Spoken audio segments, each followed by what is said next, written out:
Imagine this. You open an email. Looks totally innocent, right? Uh-huh. No weird attachments, no links flashing danger. But then, just minutes after reading it, chaos. Chaos. Your inbox floods, people start deleting important files. There's this, like, low hum of panic spreading through the whole organization. Wow. Okay. And the kicker, not one single line of malicious code ever touched anyone's computer. That sounds, yeah, like something out of a movie. Exactly. So today's deep dive isn't about your typical malware or viruses messing with systems. Right. We're exploring something, well, way more subtle and honestly kind of insidious. We're calling it virus sans code. Virus sans code. Okay, I like that. Without code. Yeah. It's all about how digital stuff, especially emails, can basically manipulate human behavior, leading to disruption, data loss, tons of wasted time. Yeah. Purely through, psychological triggers. It's hacking the person, not the machine. Yes, that's a great way to put it. So our insights today, they come from looking at sources on phishing, malware, and some really fascinating thought experiments about these non-code threats. Those sound interesting. Yeah, they are. And our mission for you, listening in, is to really get your head around the psychology here. Understand the mechanisms. Exactly. Learn from examples, both theoretical and real, and basically arm yourself against what is, well, essentially a mind hack. It's so critical, too, because, the damage, it can be just as real as any technical exploit, but it completely sidesteps your usual cybersecurity tools, forces you to look at a totally different vulnerability. That's a huge point. So, okay, virus sans code. Let's unpack that a bit more. Yeah. What makes it virus style if there's no actual virus? Well, we're talking about hoaxes, essentially, or scenarios. They don't rely on malicious code, not one bit. Okay. The payload, if you want to call it that, is purely psychological.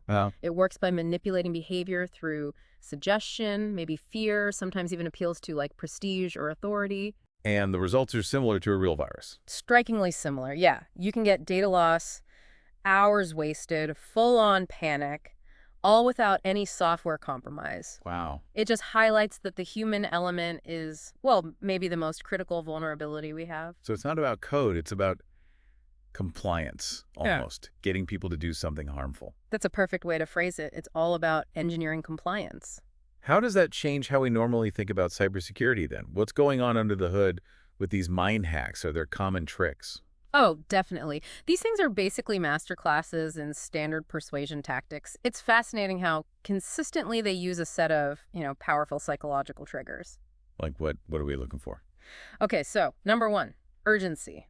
Creating a really strict deadline or some immediate threat, it pushes you to act fast without thinking it through. Got it. Make it seem like time's running out. Exactly. Then there's fear. That's a big one.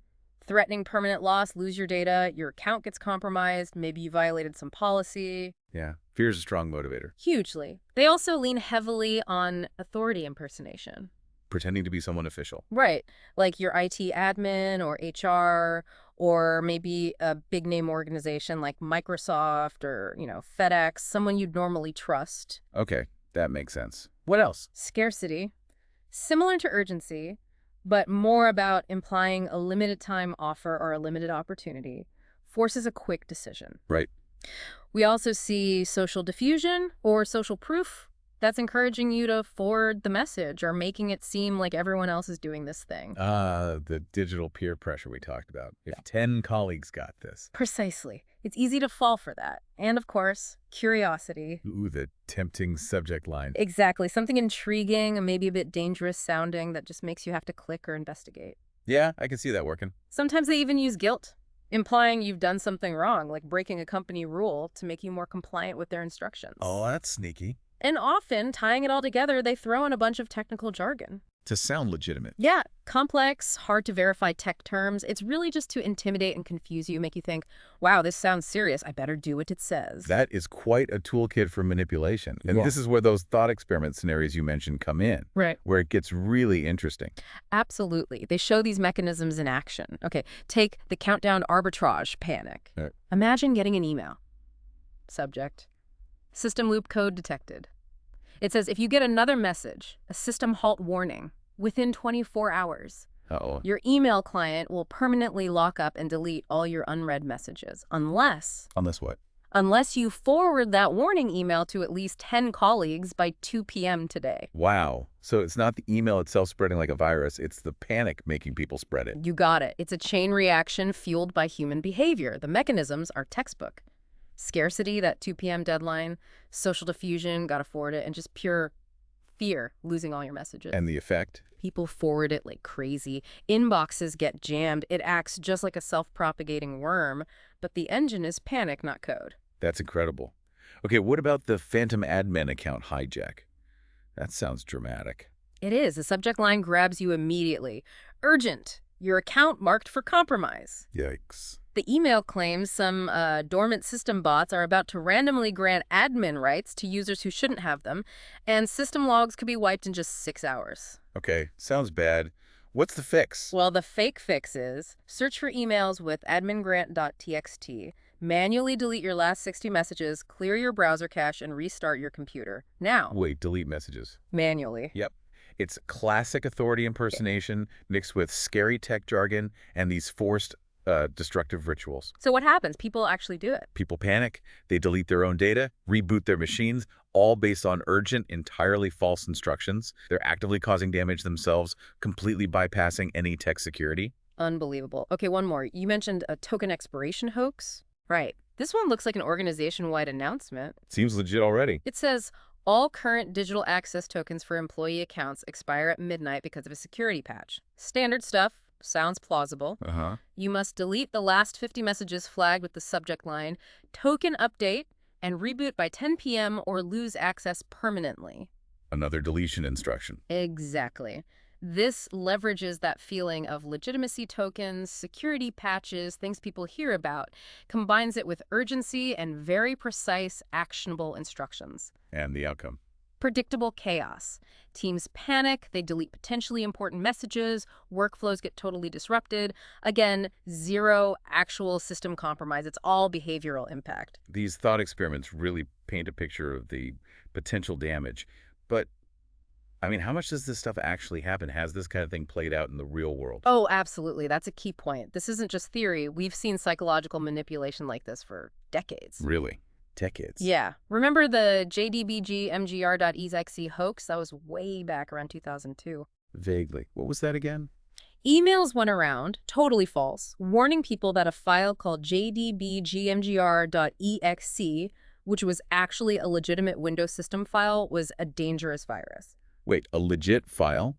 They told people to delete something they needed. That's exactly right. People were urged to find it and delete it manually. Oh, no. It caused actual self-inflicted system problems, plus wasted countless hours as people frantically tried to verify the claim, all based on fear and urgency, with zero malware involved. A perfect early example of virus sans code.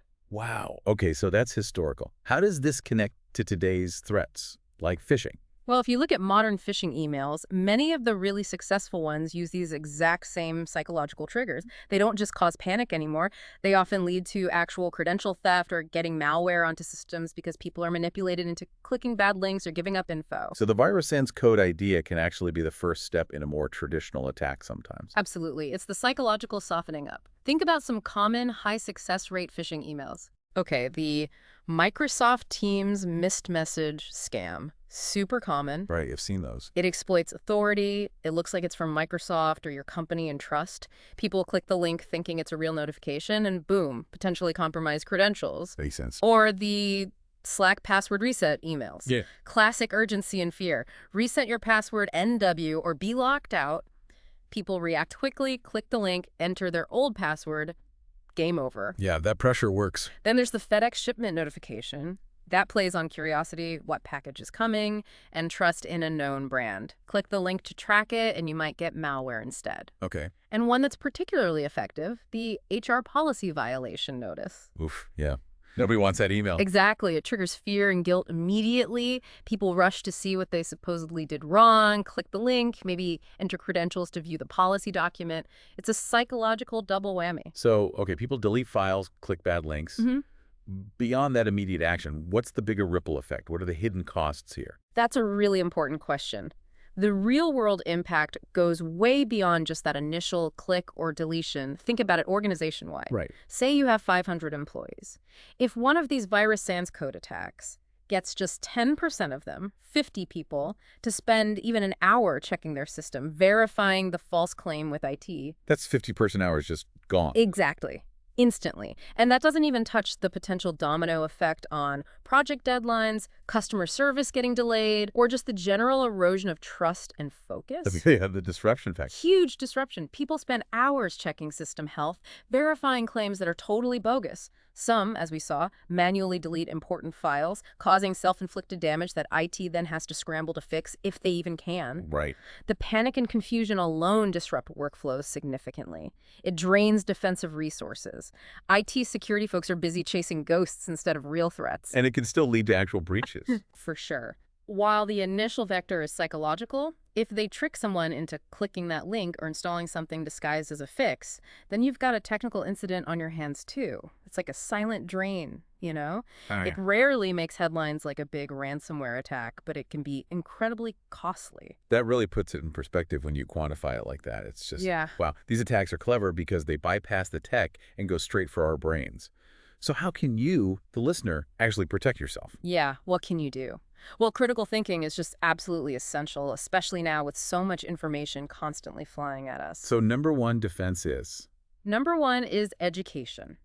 Really understanding how to spot manipulative language, that urgent tone, the fear-mongering, the overly authoritative voice. Be skeptical. Be skeptical. If something feels way too urgent or maybe too good to be true, it probably is.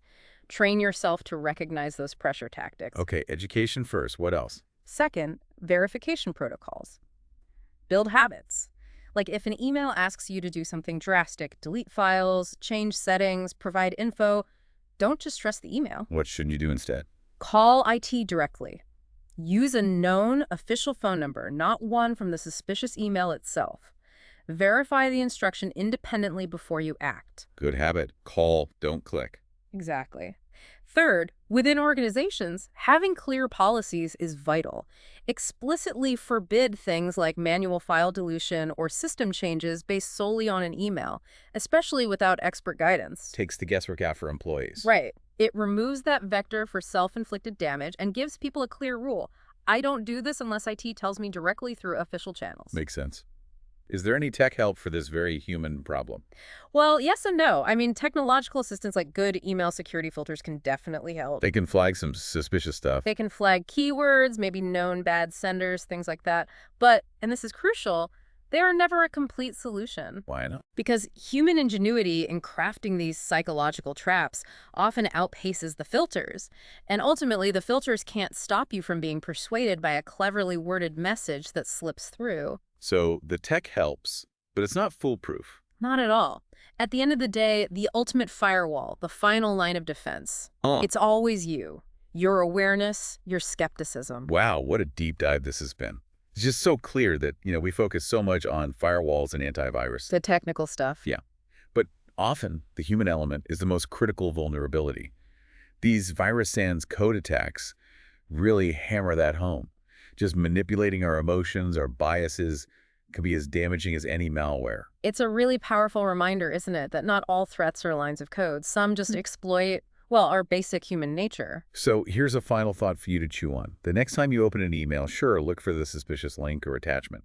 But also ask yourself this: is this email trying to hack my computer, or is it trying to hack me? What's it trying to make you feel? What's it trying to make you do? Exactly. Keep those critical thinking gears turning.